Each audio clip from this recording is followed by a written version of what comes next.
Okay. So good afternoon and good evening, it seems, right now here. Um, the topic of this is a small seminar rather than a workshop, as one of the most important principles in every activity that is interactive as game is, let's say, physical interaction and physical space and real interaction. And here, as you know, virtual environment doesn't allow to have that much. But anyhow, I will do my best in order to make you understand what we are doing, myself and my team, including Laura that is here, or Cristina Cipriani that is here, that what we are doing using gaming simulation in urban space, and what is our aim in the use of it in urban space. Applying also, there will be a theoretical part, and there will be some examples, and I will try also, if we have time, quickly to make a short game with you. We will start from understanding if to design games is to design utopia, because there is a sort of perception that when you use game in our environment, I am an urban planner and urban designer, it's like to design utopia. Then I will give you only some, let's say, basic elements of what is urban gaming simulation and how gaming simulation became the part of the urban planner toolbox, some case studies, and then something about the risk. So when we talk about utopia, I think that you are familiar with this representation of the island of utopia. And but what is the meaning of utopia is that you enter in a world that is completely different or the reverse of your world. And what is not so understandable for the people, because when you talk about utopia, that is no place, it means that you are allowed, you are completely free from any kind of a constraint. It's not. When you enter in the world of utopia, there are rules that are established before by someone. And let's say what is allowed for you to do is that once you enter in that world, you can interpret these rules. You can redefine the scenario. Gaming simulation, in my opinion, is a sort of a machine engine that generate utopias, that allow to construct worlds. And even if they are based on models that simulate the reality, yes, you can say that they're utopia because they are detached from reality, as like the utopia of Plato or Bacon. In As I said, when we talk about utopia, we say or we understood that is not existent anywhere in the world. But utopia, in the gaming simulation especially, is something that has nothing to do with geographical inexistence, because there is a nature, and this nature is a virtual reality. Many years ago, starting from 1986 to 90, and then from 1991 to 1996, and then from the year after, I was first player and then a designer of a game that was called New Wave. New Wave was an acronym that was about wandering about Venice. And it was about the island, the city of Venice, that is a real place. But we, designing this gaming simulation, we try to understand, or wish to build, construct an ideal city of Venice. And this ideal city is something that is a combination of possible Venice, of Venice that exists or they have a potentiality of existence, or they're, you know, a sort of patchwork of different possible Venices. And the result of this gaming simulation was supposed to be the base of discussion rather than, you know, a real outcome as a simulation. So when we play these games and we design these games, we use as a model the model that we already know about the Italian cities. That is, you know, you have a system that is a real system, that is the city of Venice, the physical space of Venice. And then we have a sort of interactions with actions that are actions made by physical participants in the game, and are the protocols of and process of elections, the consensus building, some events that someone or stakeholders who wish to apply. There are some unforeseen events that you cannot control or they are not under your control. There is an economical system and so on. And there is that interaction among all these elements of the play. And we have, it was in the 90s, and it was really advanced. Let's say process approach, sorry, to the gaming simulation, because it was a sort of combination of digital world or virtual world, because we use software, we use maps, we use some algorithms to produce unexpected events and so on. But it was also physical, because when we play in a physical environment with physical players, with participants that have to decide, have to discuss, have to fight to realize some, especially some project. What I can tell you is that, as you have seen, is a game that was 22 years old, last version. In fact, I cannot play the software anymore because it wasn't updated. So this is one of the reasons I cannot play with you or with other participants. But what I can tell you is that, unfortunately, those are the places that were strategical in the game where you can realize some projects. And what happened is that actually all these projects were, you know, along the years were realized. And this is really sad, because one of the output, when you know, realize all these projects, the output is the decay of the city in terms of inhabitants, not in terms of course, of economy. So when we work using in urban planning using gaming simulation, is not, as I say, to simulate the real world, but is mainly to try to obtain relevant information through this kind of activities. And the simulated world is based on scenario and model, but it generates other scenarios that, as I told you before, can be the base for the discussion. Therefore, sometimes there are no, in this kind of urban gaming simulation, we use the metaphor rather than the real physical world. The first step to in the process of the use of gaming simulation in our field is to design an urban gaming simulation.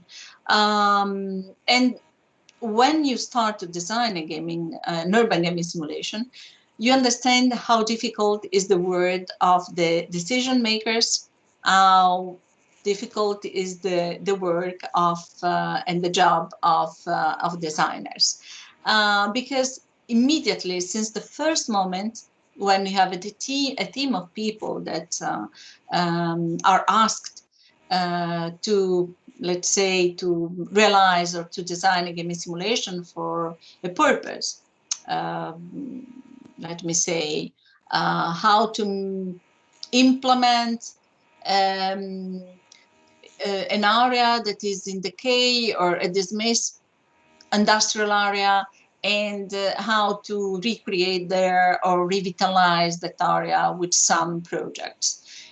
Since the beginning, what you understand are the different, completely different perceptions, a vision of the real world. For you, probably it seems a trivial, let's say, assumption, but it's not.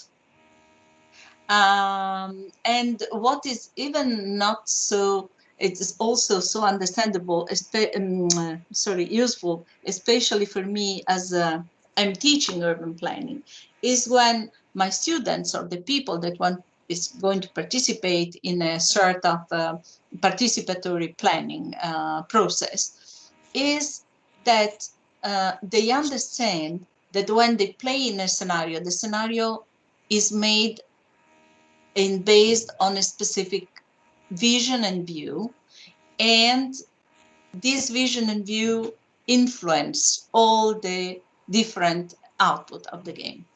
When,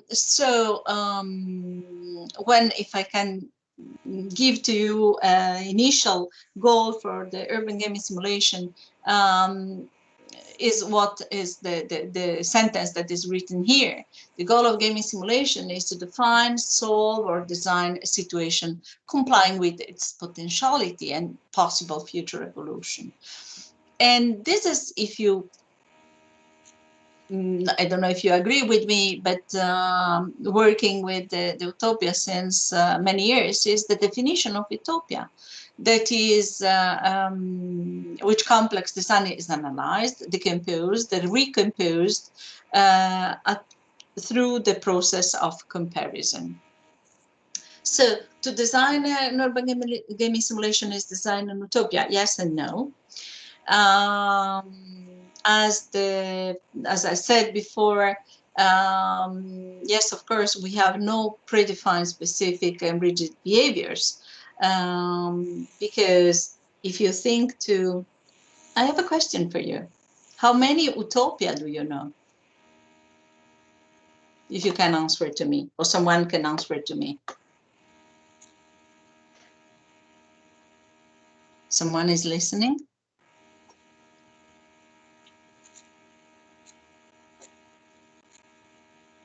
No?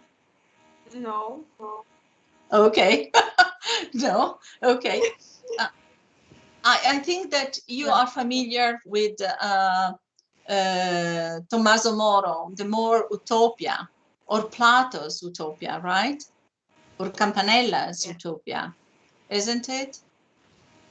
I don't know your background, but I guess that almost you're from human science or science in general. So I think that is the main utopia. So when I studied utopia, what I found that for me was astonished, because it was exactly the reverse of the idea that I have of the opposite of the ideas that in my mind was about utopia, is that utopia are the most horrible world where to live, because everything is rigid, everything is predefined by someone else. You cannot escape. You have an island. You cannot do whatever you like. Is the God, the creator of the utopia, that is assigning to you behavior, outcome, rules, etc. And that's its, let's say, is what the gaming simulation avoid, because in the gaming simulation you have a lot of freedom.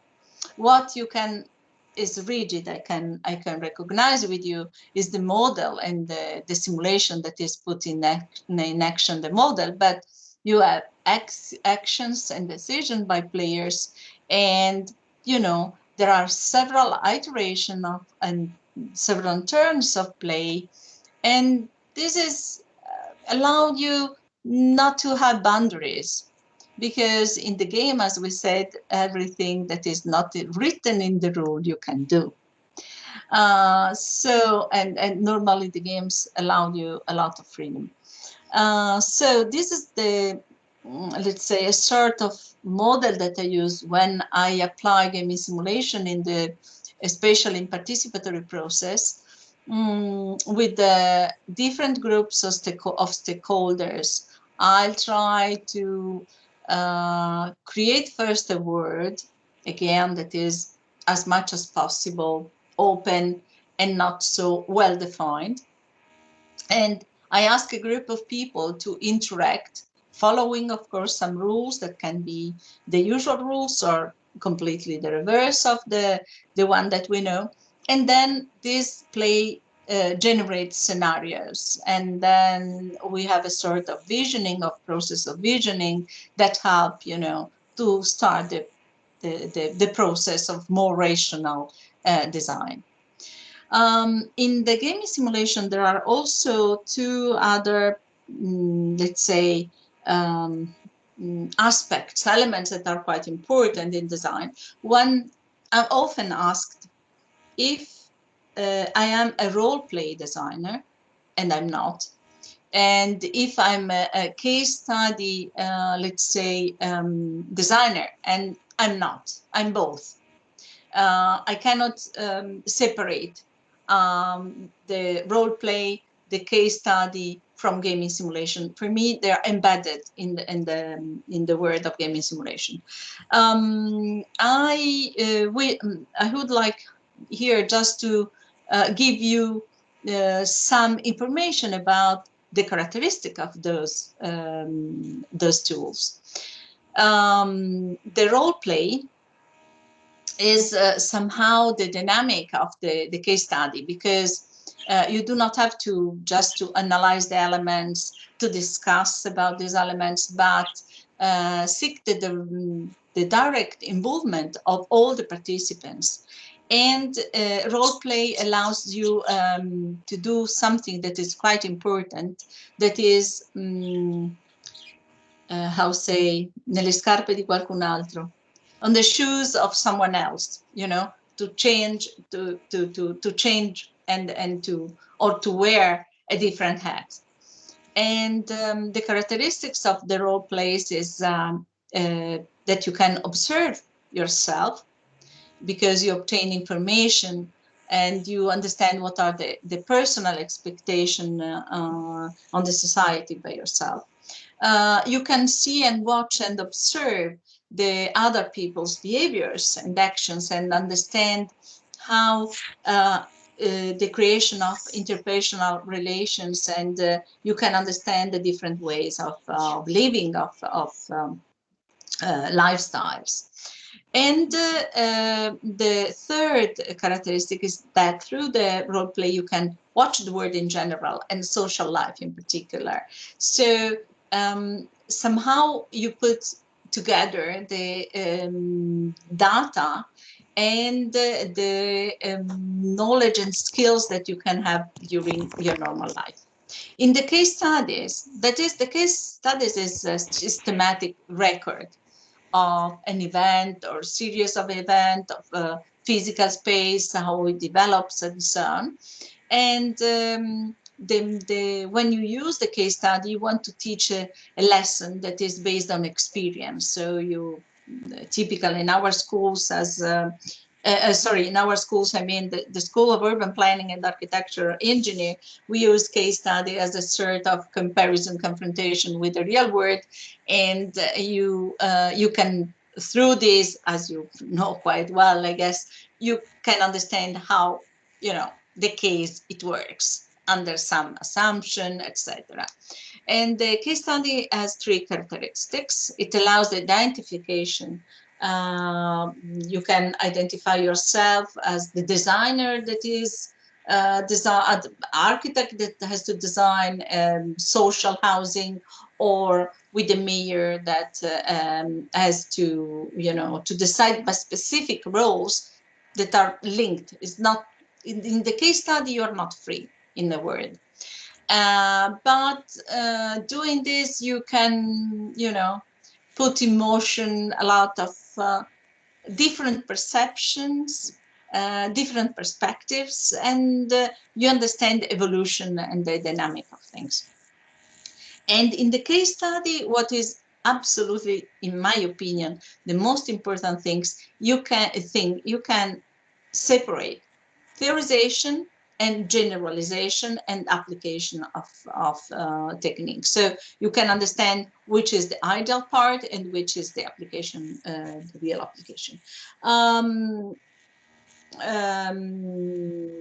let's say this is the sort of flow chart that I use when I design gaming simulation and I apply gaming simulation, because of course you do not have to design a gaming simulation by yourself. You can apply, let's say, something that was designed for different purposes, or that was designed in a different by different people for different with different aims.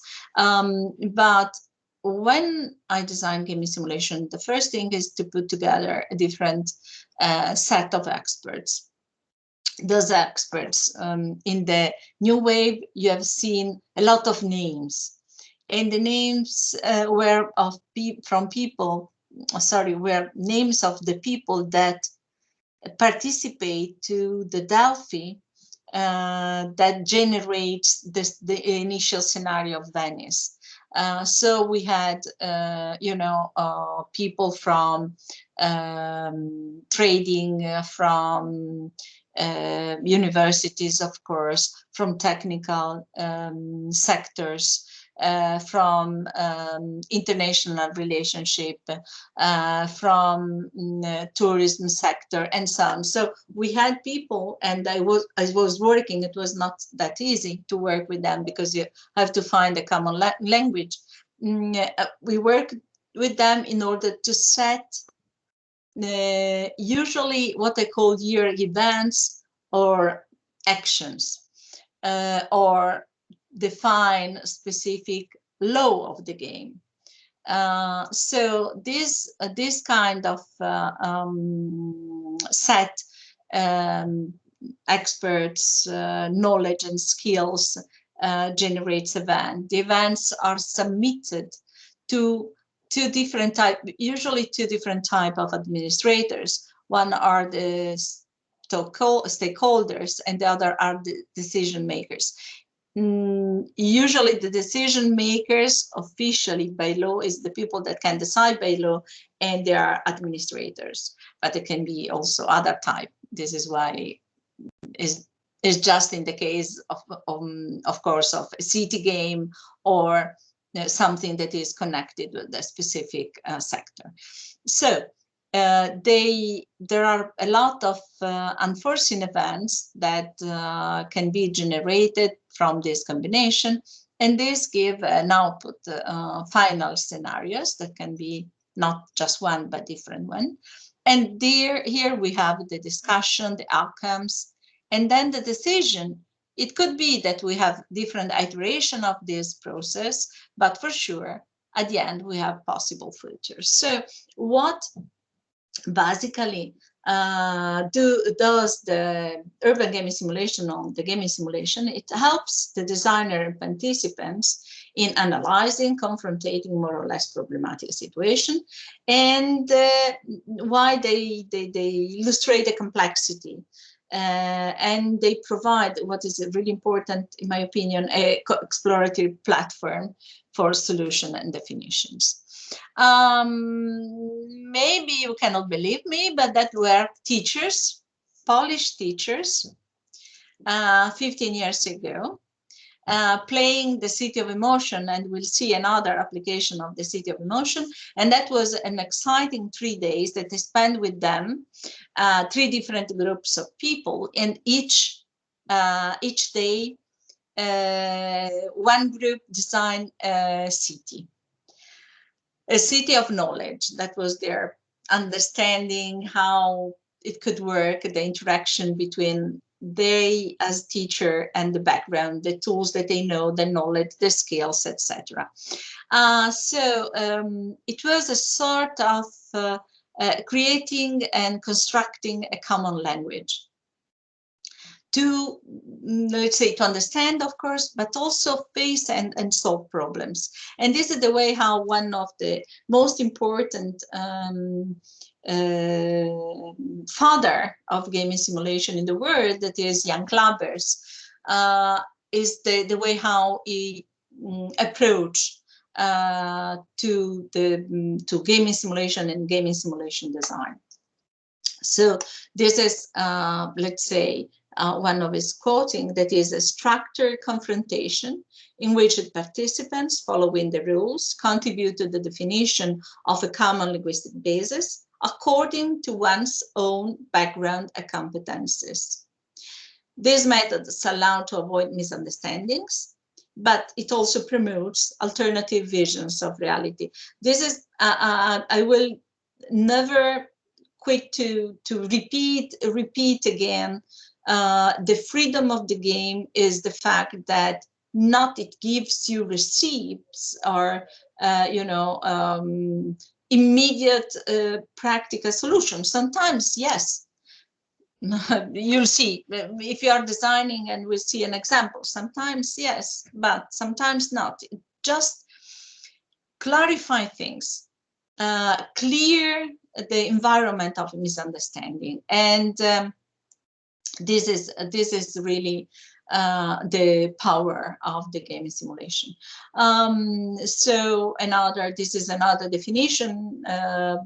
The concept of gaming simulation is the one of Gestalt. Gestalt, that you, of course, was first applied to gaming simulation by Dick Duke in order to make understandable the complexity of the gaming simulation, and also to make visible what often we cannot explain, because we talk as a game designer, we talk about a gaming simulation science, but we cannot apply sometimes the criteria that are used in science for gaming simulation. For instance, why a game is, let's say, it worked, and why it doesn't or it didn't.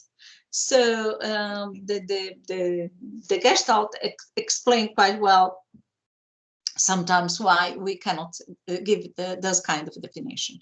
So Duke, talking about the gaming simulation, said that it is a Gestalt that includes a significant model of reality simulation put in action, that are the rules of the game, by decision of the participants, that are the players, that are follow some under some rules. So gaming simulation is a sort of a situation room where we can find the iconic conceptual map, and we can keep this map, ongoing, updating, and this is why I'm talking about possible future scenarios instead of let's say a frozen scenario that you can have. I work in the definition of gaming simulation for decades. Right now is more than 30 years that I'm working in it, and I still do not have any, how to say, precise or elegant definition. So this is what I can give you here, that it is a result of previous work by Cecchini, Frisenna, and Rekla. That is a sort of classification of the gaming simulation through three elements: simulation, role, and game. And you can say that is a sort of gaming simulation is a sort of balance, quite balanced, coexistent of the three elements together, because if there is more game or more emphasis on simulation or more emphasis on the role, for instance, in the role, you will have a role play rather than a gaming simulation. So just to go through definitions, okay, this is my definition. Gaming simulation is the simulation of the facts of decisions made through a role playing subject to rules, a more or less balanced mix of role, simulation, and game. Simulation is the model's manipulation. So again, as I think you know, model, you know what is the atheme of the word model? That is modus. And sorry. And I think that everybody knows that modus, of course, is the way how to do things, but and there's also the model of we always joke about it with Ella, is also a beautiful model, but is also a modus. The meaning is unit in Latin, and is the unit of representation of a complex model, of a complex system. So the simulation is the modus manipulation, and it transformed this unit that is static in dynamic situation. The game is a set of rules, which means less than a real game, and role is a part of function played in dynamic situations subjected to rules, that is role-playing turns a game in a played game. Again, why we talk so much about gaming simulation and urban planning? Because especially in the last decades, an emerging paradigm, let's say, is emphasized in the sector of planning, that is the participation.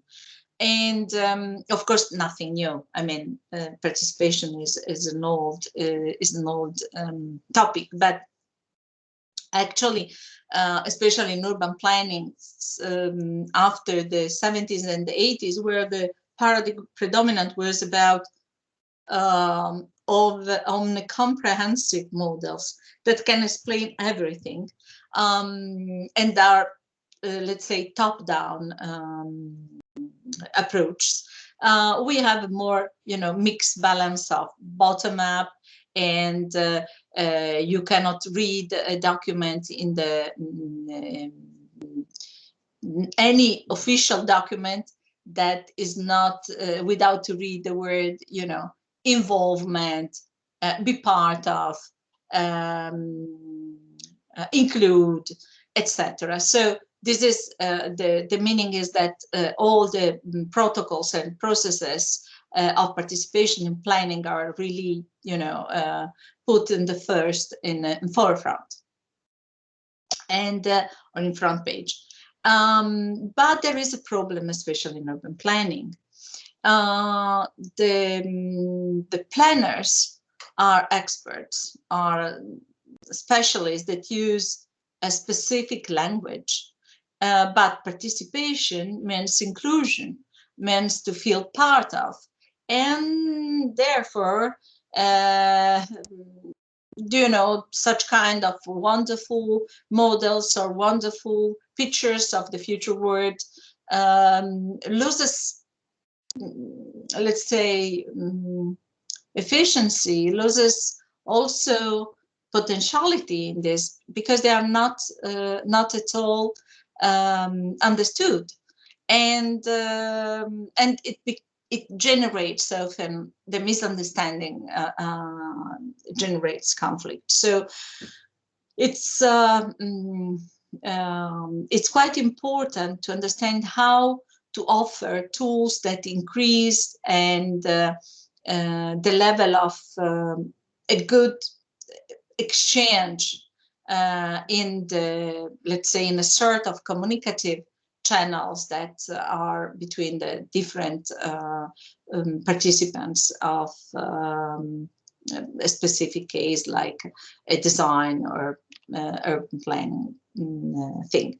I don't want to go deeply here, but we use the word urban, right?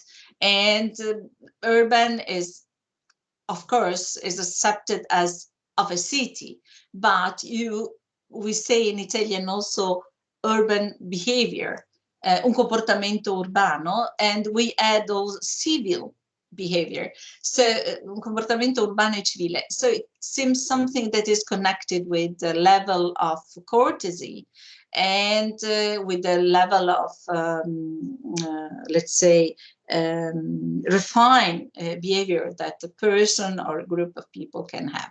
So it, in a way, it turns that the urban is something that is specific of the city life, that it pertains of the city of town. So there are, let's say, other expression, but this is the most important. And the other one is city, because we're urban and city. And you know, you are familiar with the etymology, so it's nothing important like only the old here, that is the Latin word for city was urbs, but resident was civis.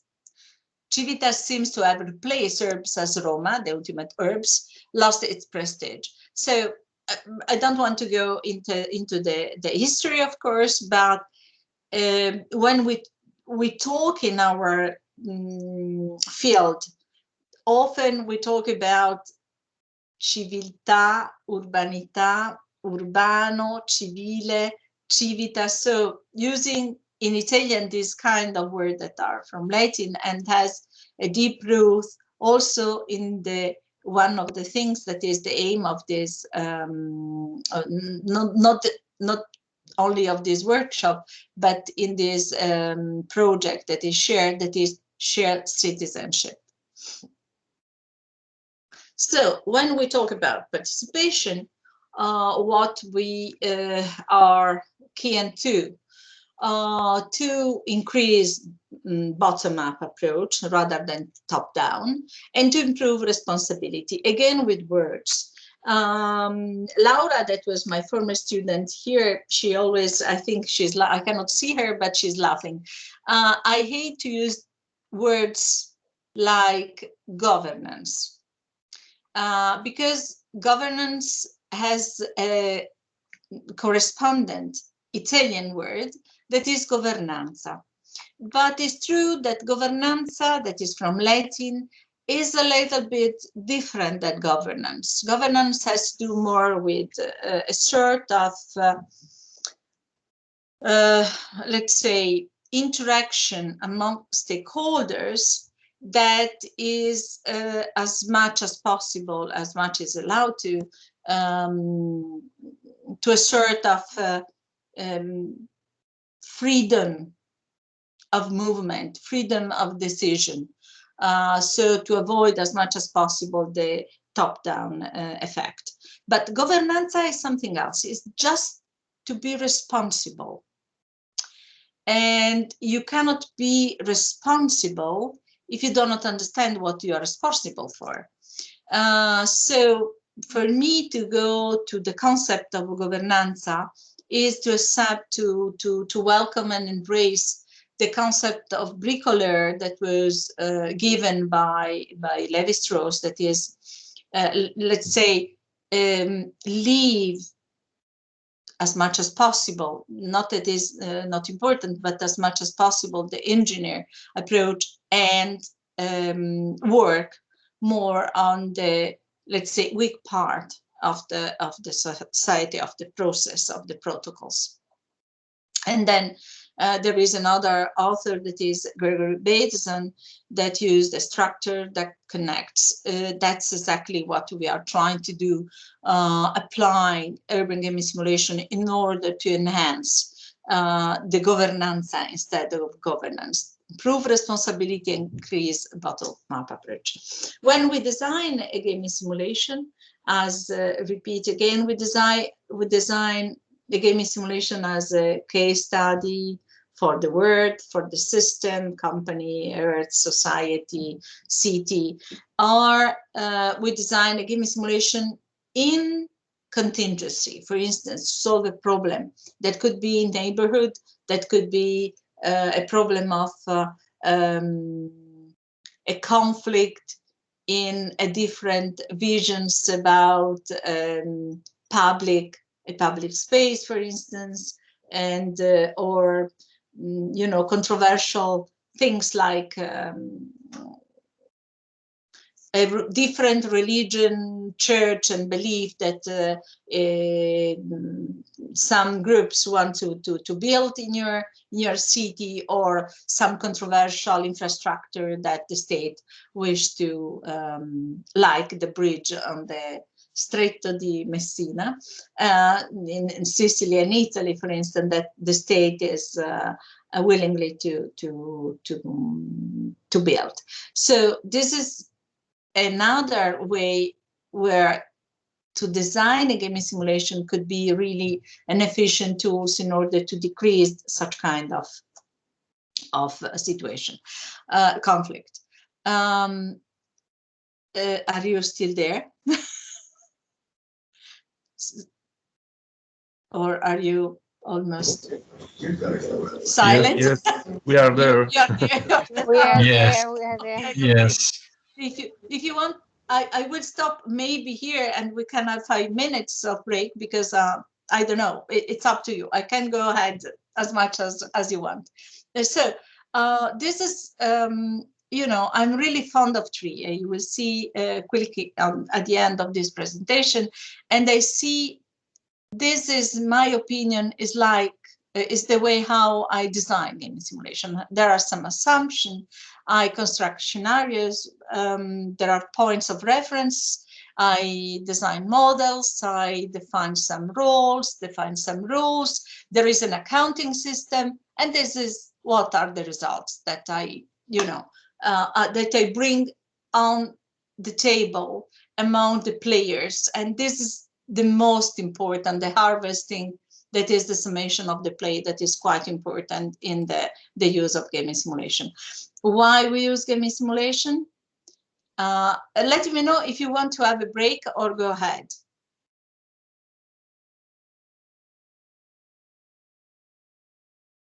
You want to go ahead?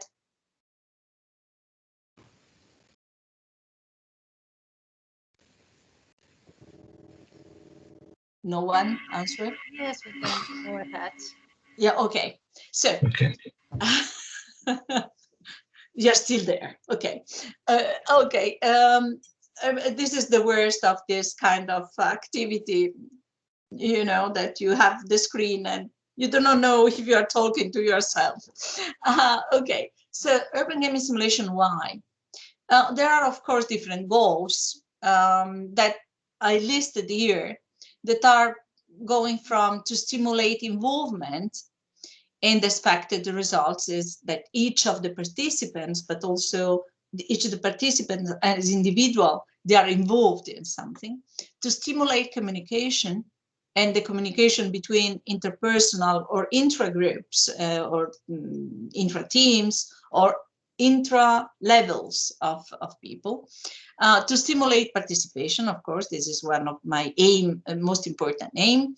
To involve groups of actors, stakeholders in active participation, to inform and to train through explicit description of intra relationship connections, links, and processes of complex social, economical, and ideological systems. You inform on one hand. In the other hand, you can train people to understand. So it's, or to behave. It's a different approach. You can do research. For instance, you can find possible frequencies of the component of the social behavior of some groups, of specific individuals, and you can do this in the context of different multi-layer systems, because among you, I know there are some sociologists, but in general, we are intellectual working in this society. So you, for you, is quite familiar the concept of multi-layer system in the society. As a planners, you can plan the plan. So you can design, develop, especially when you talk about strategic planning. So you can find a way through vision or other to develop a plan, but you can also monitor and evaluate the plan, because you can verify possible application of some specific actions, or to implement some specific policies, and then monitor them and eventually, after the evaluation, try to understand how to modify them.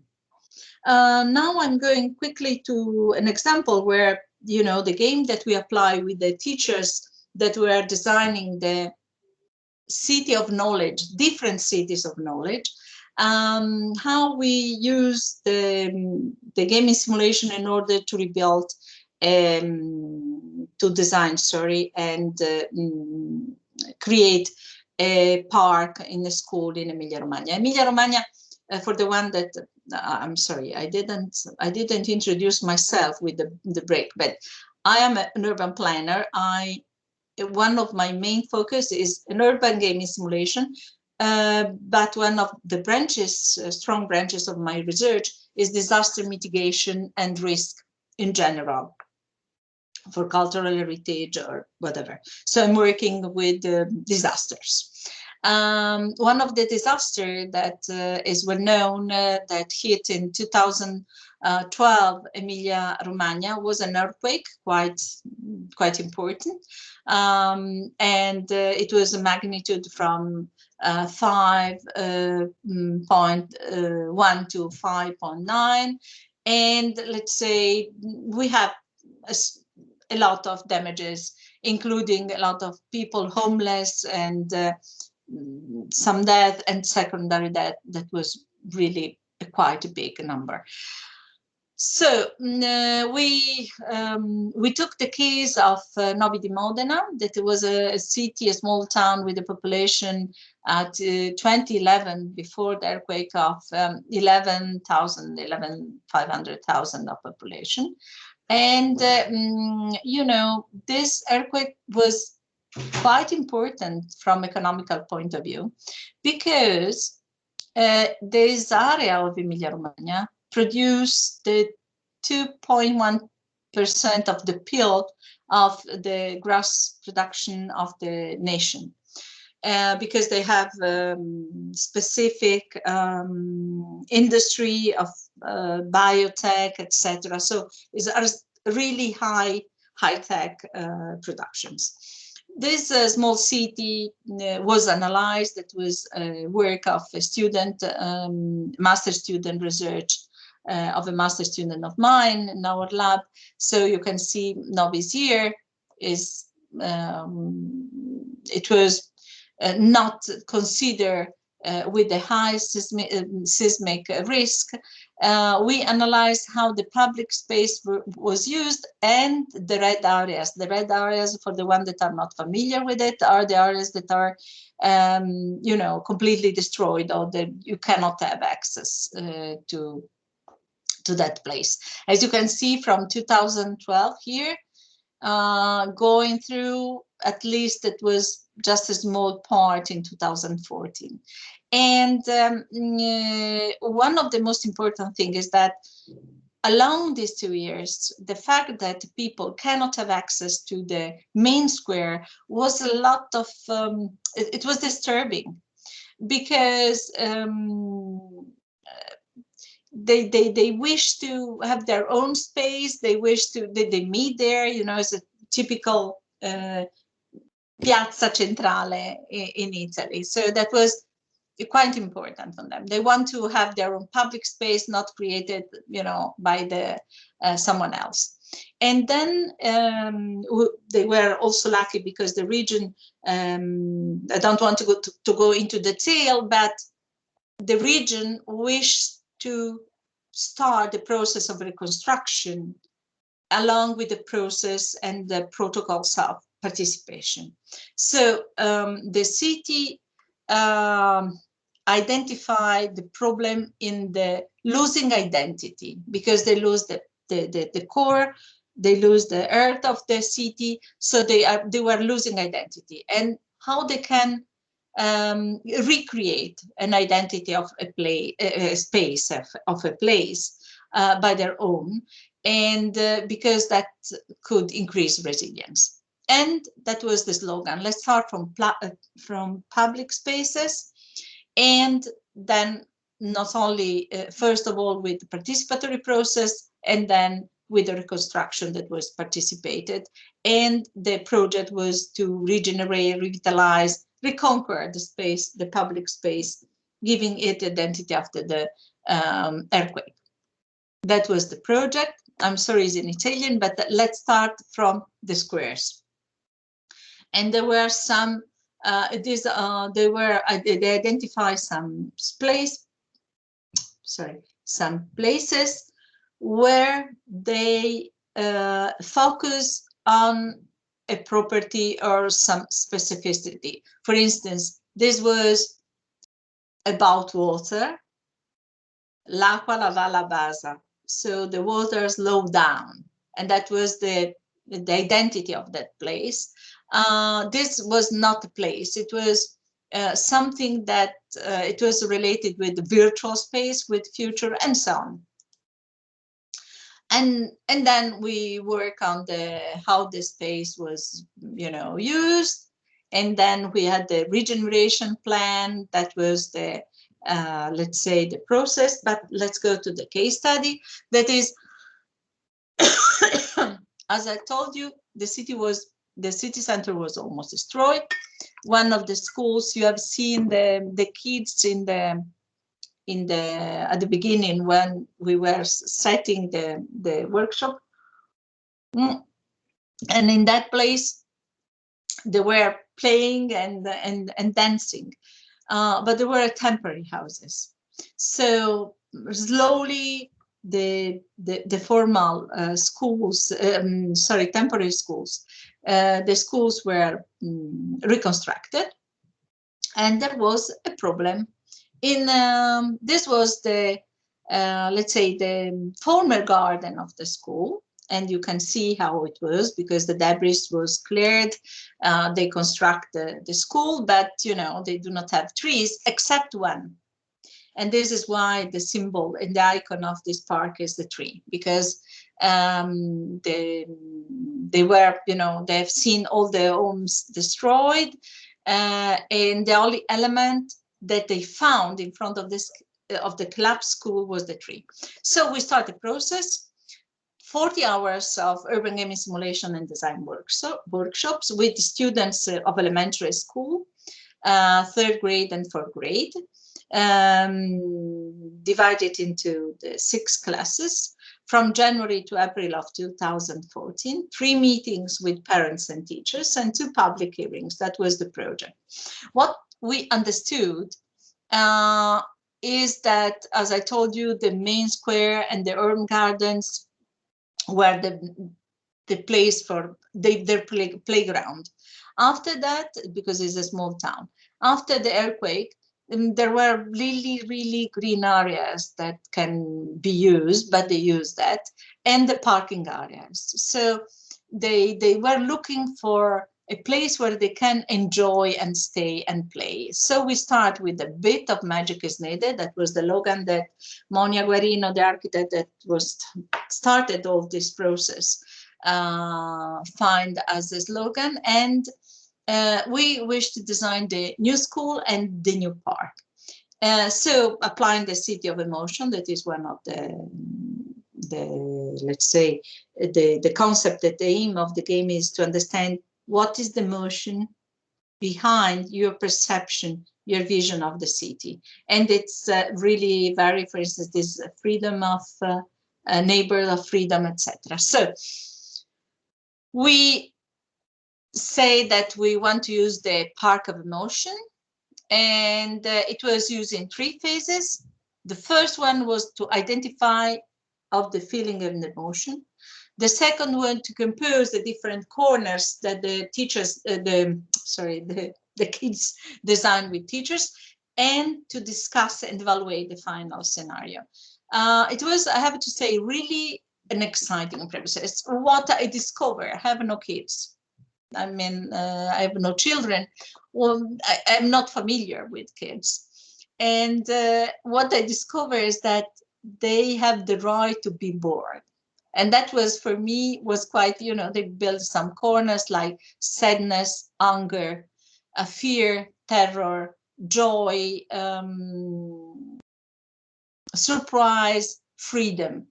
But that they designed something that was just, for boredom. For me, it was quite amazing. So they drew the map, they made a presentation to the other teams, they discuss and select the features. Then the second phase, as I say, they have to compose all these corners together and they evaluate. You know, they were really, they amazed us because we didn't thought that was really their wish and their actions.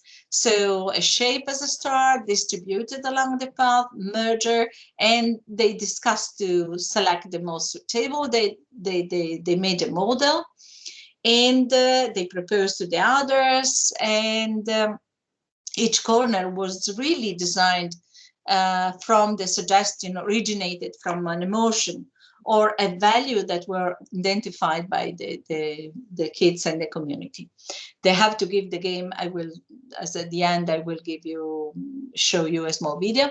They give the name with to the park with an urban picnic, and was Parco Baleno for the one that are familiar with Italian. It was the mixture of parco and arcobaleno rainbow.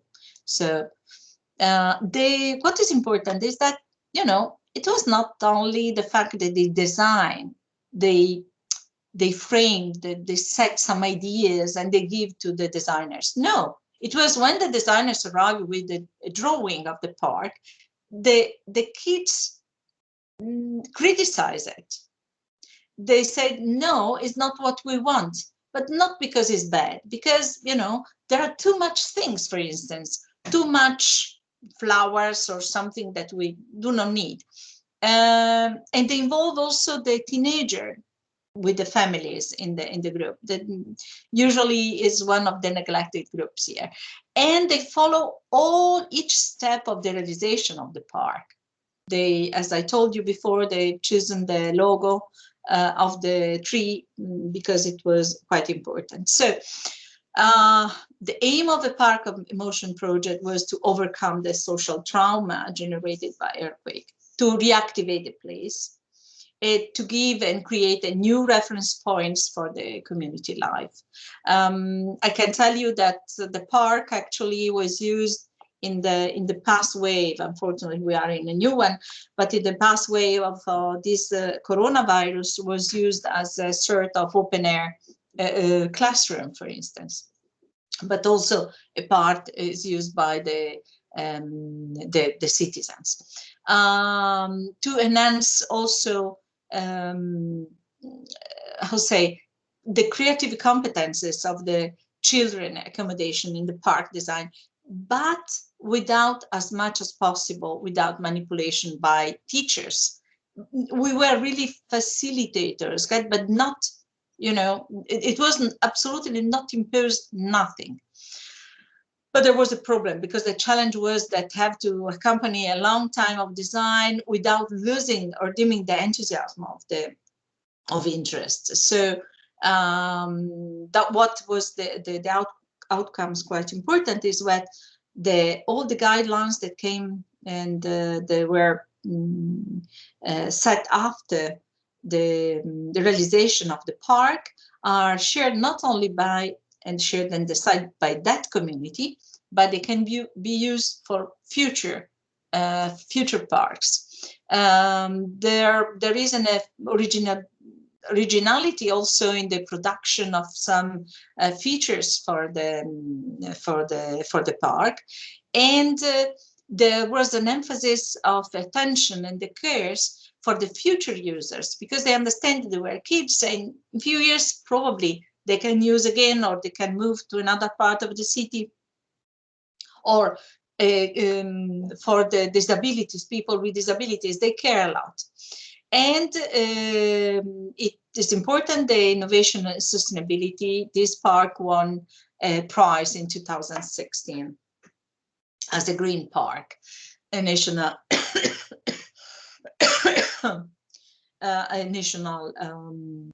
was nationally awarded. The result of the process were two goals that were achieved: to increase the collaboration and cooperation of citizens, including the youngest, and the guidelines, as I said, that can be applied in similar situations. But the first point is quite important, because it has to do with citizenship of the future citizen.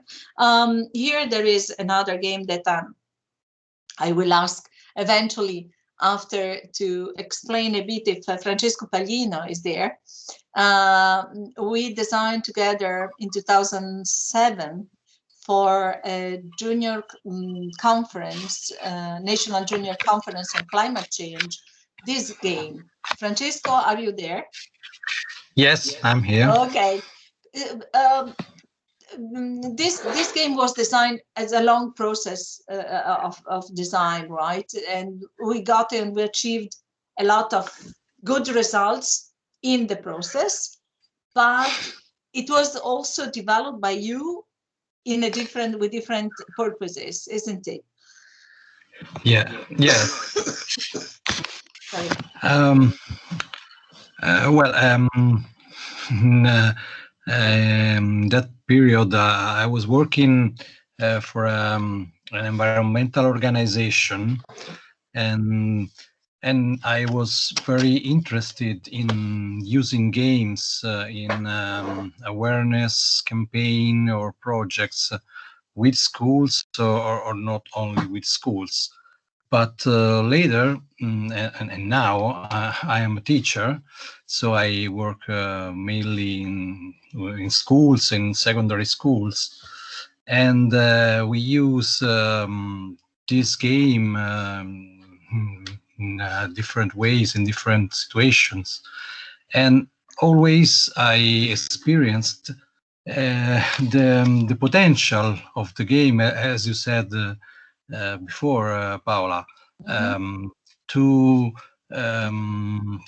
stimulate and to how can you say, to use the interaction among people, among students and experts, to to grow not only awareness or knowledge, but also competencies that now for the school is like a compulsory Yes. field. And we how can I say, we worked mainly on the transversal skills that are very important for the goal of sustainability, and also for the growth of people in their training and personal growth. Yeah. And I can say we experienced in the conference in 2007 with almost how many, I don't remember exactly, Paola, but It was 120. 140, Yeah, 140, Roma, yes. and 80 they were connected through internet, I think, because it was a Yes, parallel yes. way It between was the we anticipate video conferences yes. in that period. We didn't need. Yeah, but we had But to. it I was think, very yeah, effective yeah. in this way. Because you transformed also this game, right? You use the structure and you design a different game about earthquake, right? With geologists. They Yes, we experienced also this project just 2 or 3 years after the L'Aquila earthquake in 2011. We had a very interesting experience, an interesting project with middle school and high school in L'Aquila, with a simulation game concerning with the reaction about a community in the occasion of an earthquake in a closed area, and in that game, that simulation, they had to reflect how prepare themselves to avoid or to mitigate the disaster that those guys, those students, really experienced 2 years before. So Yeah, it was very touchable, touched. Yeah, I remember that was really emotional as well. Yes, emotional. Yes. True. Thank you. So that was just to tell you that was we signed all the participants signed a chart about environmental issues and principles that were given to the Minister of Environment, right? At that time. Yes. Yeah. So, Yes, it was the result of the simulation, the sort of chart of their promises, their effort to change, to fight the climate change in the first occasion. Yes, Vaddi. and here is by chance I found that they are using it. They didn't mention as Francesco, but they are used in the Regione in Tuscany region, and they are using it with the issues or the aim to make understandable what is the effect of climate change on flooding. So it was quite nice. Paola. See? Sorry, Paola, I lost the connection. Ah. I don't heard anything. Oh, okay. That Okay, was, but anyway. yeah, but that was another, I mean, just recently. I mean, it was now, it was last year. Again, the Okay. game simulation is applied, is still applied. You can see is our box here and charts. Yes, I recognize the images. Yeah, because I don't think even for me I was just wandering on internet. So you can see also that you can have such kind of experience later. One was a gaming simulation that we developed with the format. And I think that Cristina Cipriani maybe is in the audience. And it was about an app that it was about to help yourself during the risky situation, and was and more in the future. Just quickly, I would like to say that we are facing situation where it's difficult to understand, let's say, what has to be the approach about public space, about open space, etc. And yes, there were people, looking for again, in the situation of the last coronavirus, is and talking about our lockdowns. There were people that don't know where to lock down. They just have to occupy some. This is the situation in Piazza Palazzo in Torino. That was, a lot of people homeless that they found place there. They cannot do anything else, and then they were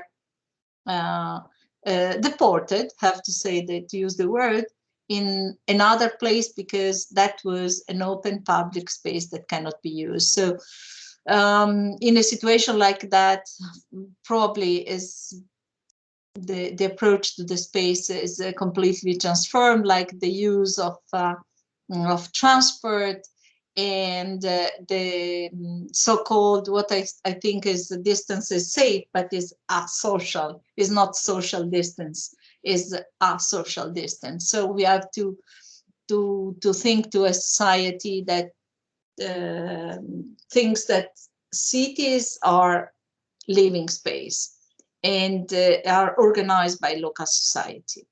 And design the city is an activity that brings opportunity to vision new configuration. Here, for instance, there are two different moments. This is in L'Aquila during one of my summer school, we use soundscapes and soundscape artists in order to understand how to perceive the public space under reconstruction.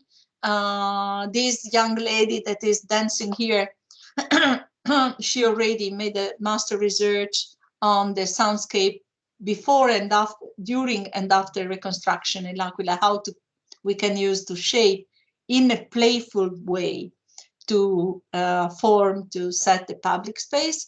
This is something that I like because it's Genève last year, after the coronavirus, there was a protest about not exactly the lockdown, but some freedom that is cut off from the students, etc. And is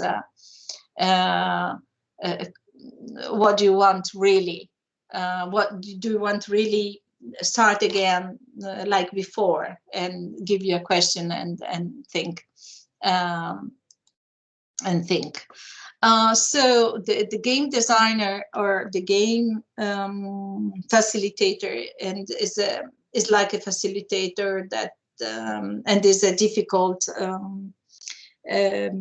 Francesco can tell you is really a difficult job, because when you enter Yes, as a facilitator, I understand.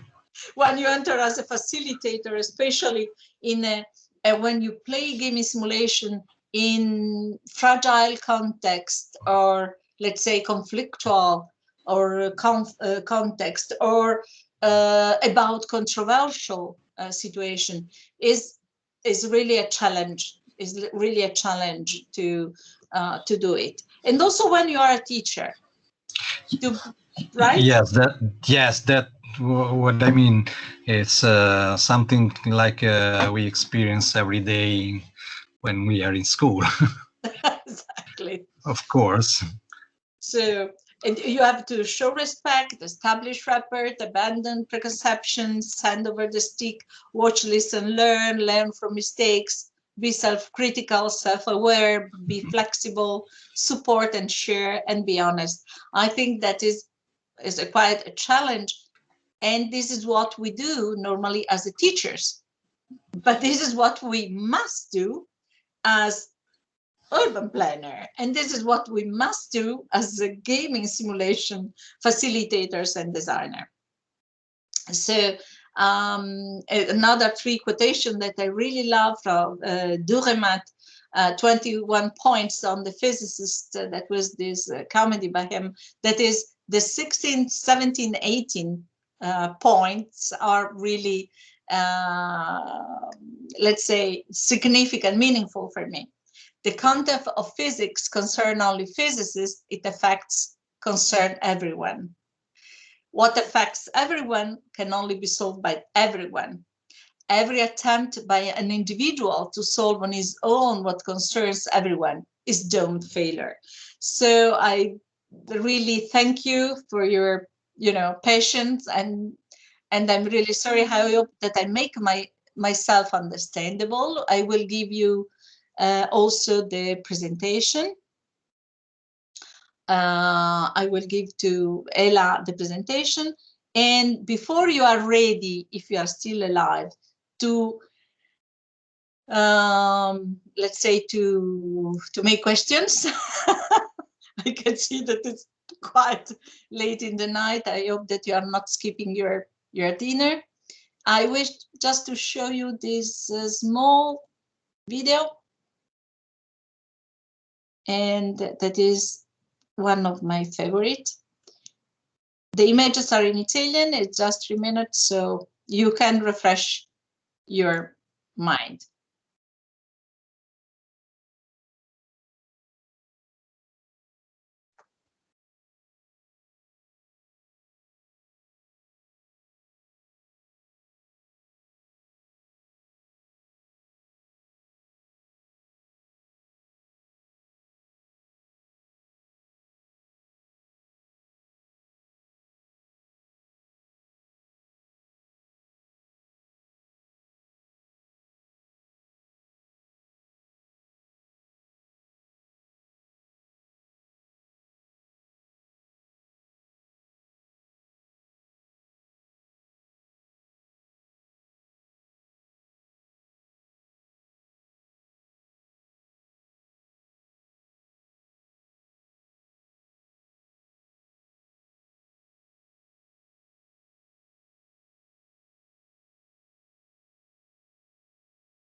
Oops, sorry. Okay, that's it. I hope you know, one of the most challenging things is to talk about games without to play games. I'm sorry for that.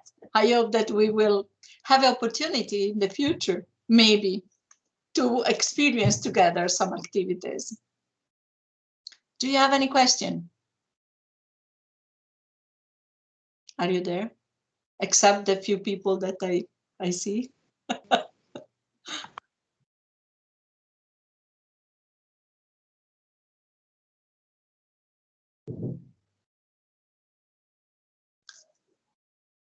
Any question? Any curiosity that never killed a cat? Have any? No? Questions?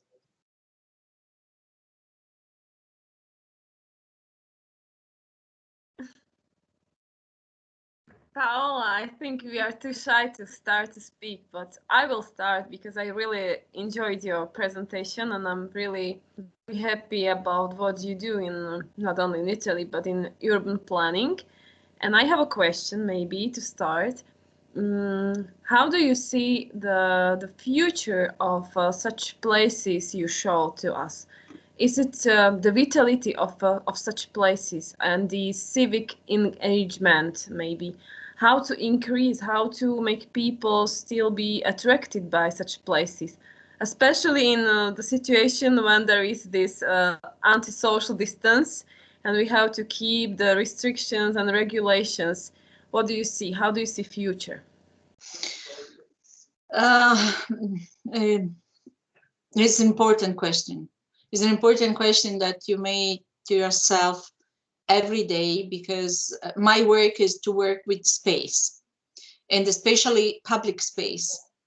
And I'm, you know, there is a French geographer, Sylvie Rambert, that say that the city is made by people, not by bricks. And this is the most important step. But so all my efforts, let's say, are in the direction of improve as much as possible the situation where people can interact really with no misunderstanding. Of course, this is a myth, but you know, it's still, you can improve, you can find space where you can do this. And gaming absolutely is something that can help. It helps a lot. But there is one limit. There is a limit that we have seen in my opinion, in a sort of fake perception that, and I don't want to be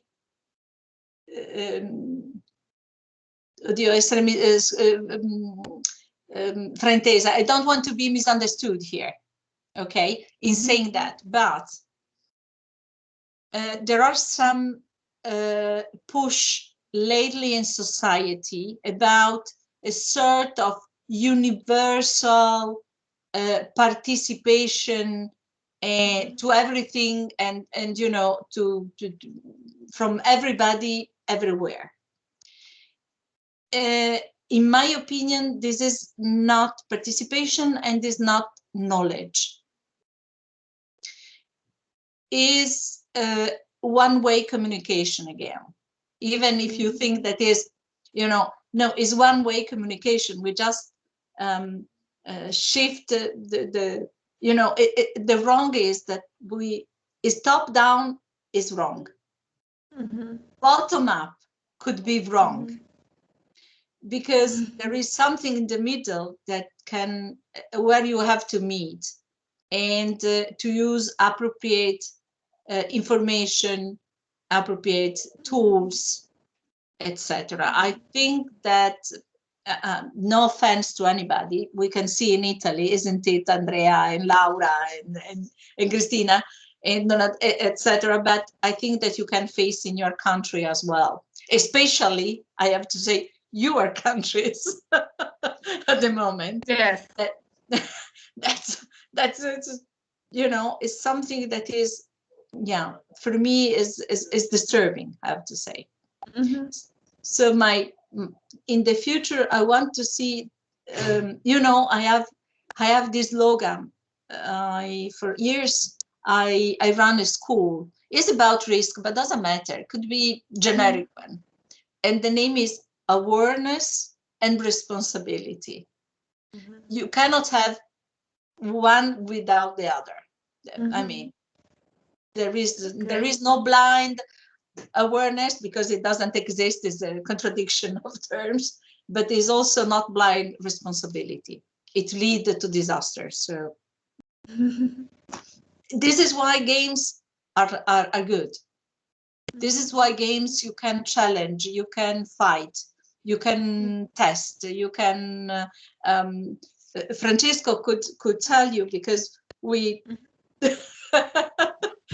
I think that we struggle. Right, Francesco? See, sorry, I didn't heard very well. No, but we were talking only about the fact that it's not that easy, that we struggle in playing games. Ah, but yeah, yes, I know very well. I can talk for hours, but I cannot play for hours. or facilitate play for hours. Thank you. Maybe next question. Other questions? No? Any need, curiosity? No, that's good. Okay. I don't know where is our boss. Ela is not here. I don't know. Okay. Andrea, do you think that if Ela is not coming, we can close? But I think that I have to ask to each of you to send, please, to send an email. I will write here my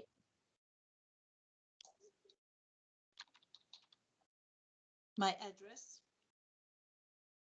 because we need to deliver, right, Andrea, certificate, or they can send to you.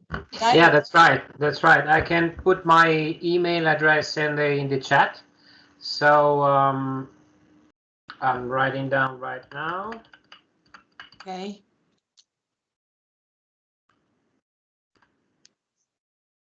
In order to have the right. All right. Let's go. So if you can please send me your email address, of course. So we can send you the certificate of participation to the meeting of today. So that's it. And Andrea, I can also give to you the presentation eventually if they want to have the presentation as well. Yeah, of course. Okay. Yeah. If you are interested, I mean, I don't know. I think. Yeah, you I mean think that the we report. can. I will just interrupt the